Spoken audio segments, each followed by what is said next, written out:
know were options when I signed up to give a speech. I thought I was just going to compete my way and figure it all out, and it turned out there were so many people who were there offering the help when I was willing to take it, and I was very willing to take it. And so understanding that clubs would welcome me with open arms and give me their input, whether it was stuff I wanted to hear or not, was so valuable, because even when I'm not competing now, I feel like I have this whole community that I didn't understand. And I've actually tried to bring that back with me to my club and try to increase my club's own involvement outside of just the club level, because that was something I only came to appreciate through that experience. I think otherwise I'd still be locked away in my little club every other week, and there's so much more to Toastmasters, and I really got that out of that whole experience.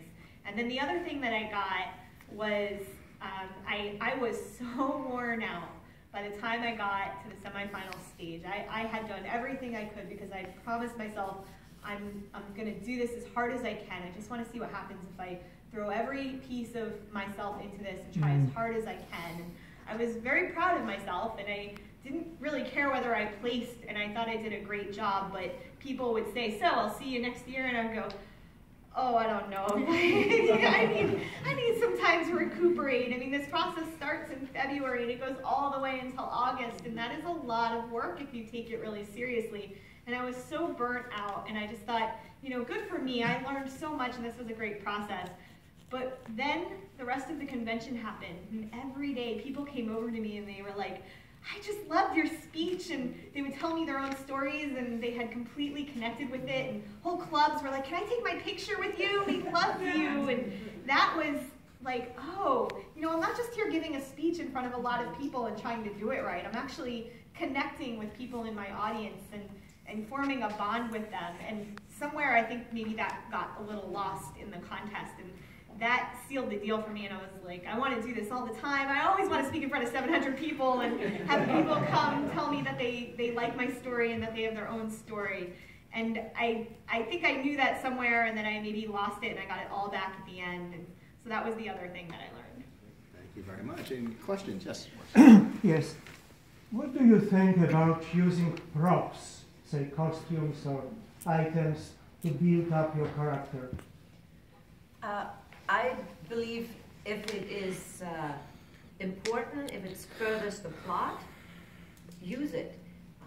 If it's hindering, or you just use it because you want to use a prop, then it wouldn't make any sense. But people use props, and that's part of a good speech. Yeah, why not? Yes, sir. I've heard mention, I think twice so far, about writing your speeches out and having them turned in. Are you expected to deliver what you turn in, or is there the flexibility of being able to sort of, all right, you've got what I'm saying, and now I'm going to go ahead and deliver. And it's going to sort of be that way, yet not be that way. I think it's understood that you may get lost, sidetracked, or mixed up, and it's as long as the content is the same, I don't think they would count you. And you don't have to put in the whole speech, deliver the whole speech. Just the topic, and they just have like 3 topics, that main thing that you have to kind of give a summary. Okay, thank you. And this is only at the semifinals after they've gone through 4 rounds of winning is at the district. So, yes. Just a comment on theatricality, because we've touched on it. When you go to the international, when you go to the finals or even the semifinals, the thing that you notice that is so different from the way we give speeches at the club level is the theatricality. And there's a reason for that. So when these champs were going from club to club practicing, sometimes you go to a club and there's a table and chairs and there's not even enough room to move. And so if you want to practice your vocal variety or your gestures or your movement, it's really hard to do. But as you go higher and higher, the stage gets bigger.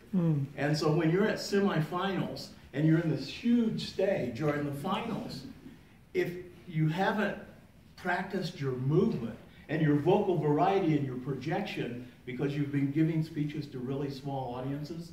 And if you're not theatrical, the little gesture that you do at the club has to become a really big gesture for people to see it and understand it. So the higher you go up, the more important it is to become theatrical. And as the panelist said, it's not being overly dramatic, but it's realizing that the larger the audience, the larger the stage, the bigger your movements and gestures have to be to make an impression. Yes, sir. So, I was looking at my Facebook feed one day, and then there was this subliminal message saying that do not give a speech, give a performance. So I don't know how people take it. People take it literally, then they're on pressure to be more, to give more performances. So that's my first thing. And the second thing, second question I have is, what about the dialogues?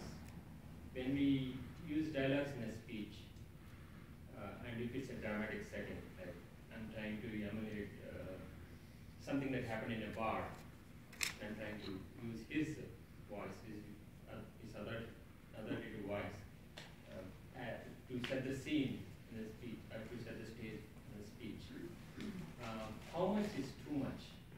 Like, can I just use 1 or 2 sentences of him in the entire speech, or when I'm giving 3 stories and I'm putting in 3 stories, can I have 3 different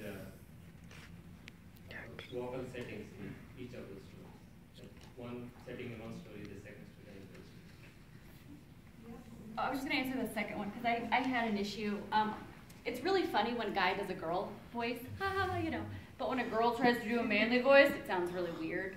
So when I was having a conversation with my grandfather and I tried the manly voice, the audience just kind of looked at me like, it's just really weird, stop doing that.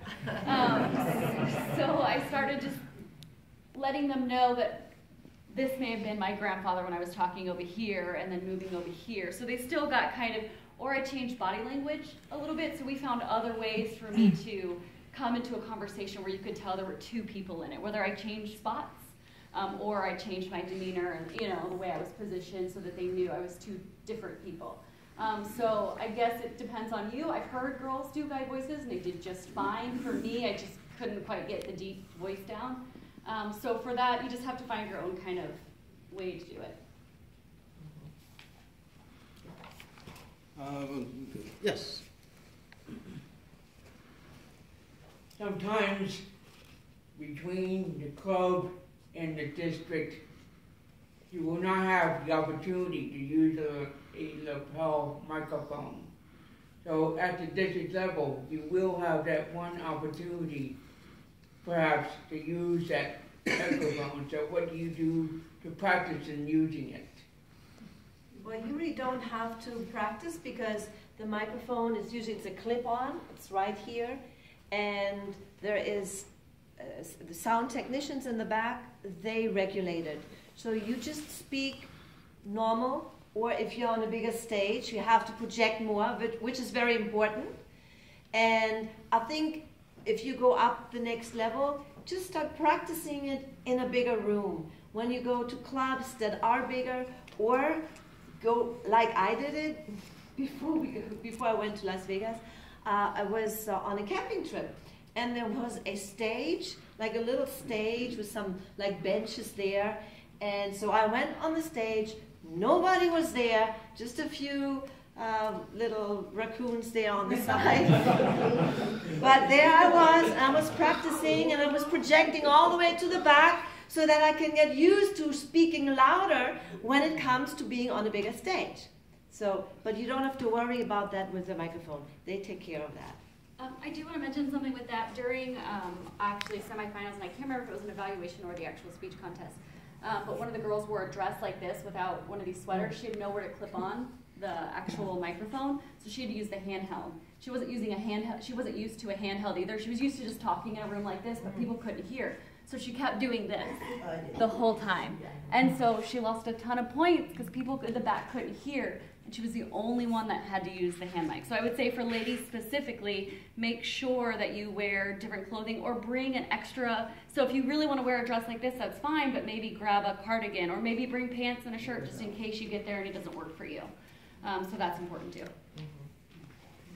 Okay, we'll see a couple of hands, but before Paul, I'm just going to ask, I know as far as time, we did allocate some time for the evaluation piece, but Clarence is not here. My suggestion is that we see how many people are interested in evaluation, and if there's a core group that is, we'll work with that, and if not, we'll continue international speech. So let's ask the question, should anyone interested in evaluation, or should we just continue?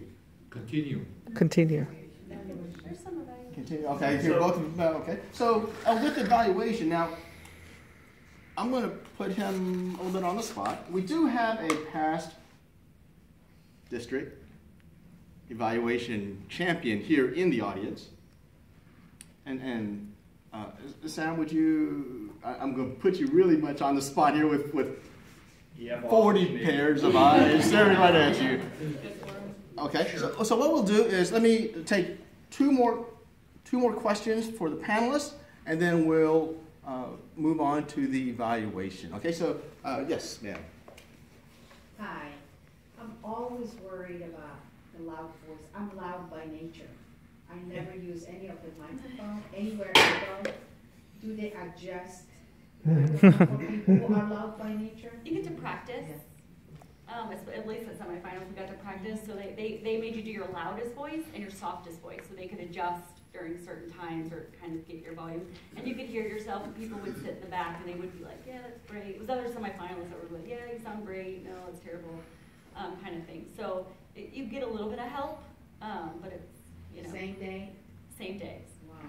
Okay, and the last question. Yes, ma'am. I'm wondering, Martha, you mentioned that you worked with a coach. I'm wondering how you found that person, if it was an official coach or just a friend. It was Ralph Jones.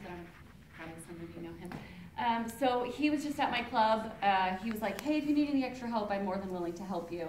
But Paul actually had a lot to do with helping coach me a little bit. He found a lot of venues for me to come speak at. So working between, Ralph really was just like, if you need help, let me know. And I just kept coming to him being like, did you like this? I have a new part. I want to add this in it. I don't want to do this.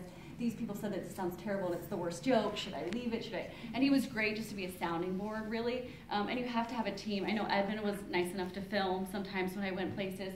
Tara was nice enough to listen to my speech probably more than she ever wanted to when we went anywhere, you know, and Paul found places. So it's just important to have like a group or a team of people that will help you, and you don't even have to ask. I don't think I had to ask one time. They came and just said, we're willing to help, what can we do? Yeah, I would say same thing. As I said, I found so many resources. So Edmond is in my club. He's actually the first person I met at my first meeting ever, and I was lucky enough to meet someone who is an excellent speaker and coach and was very much there for me and willing to provide feedback. And then as things went on and I practiced in other clubs, I met Sam, who's over there, and he and David Chase actually came over to my house and basically did a word-by-word read-through with me and gave me all kinds of support. And once I was at the district level and had qualified, Paul facilitated me visiting so many different clubs. And then at that point, Sam also connected me with a former world champion who gave me some more advice and helped me further refine my speech. So the help comes out of the woodwork. And there's, again, I never said no to anybody or anything, and I just kept trying to push it forward as much as I could. And there was so much support and so much help. I think I had so many coaches and so much help. I didn't have to go looking for them. They just found me. Okay. On that note, big warm round of applause.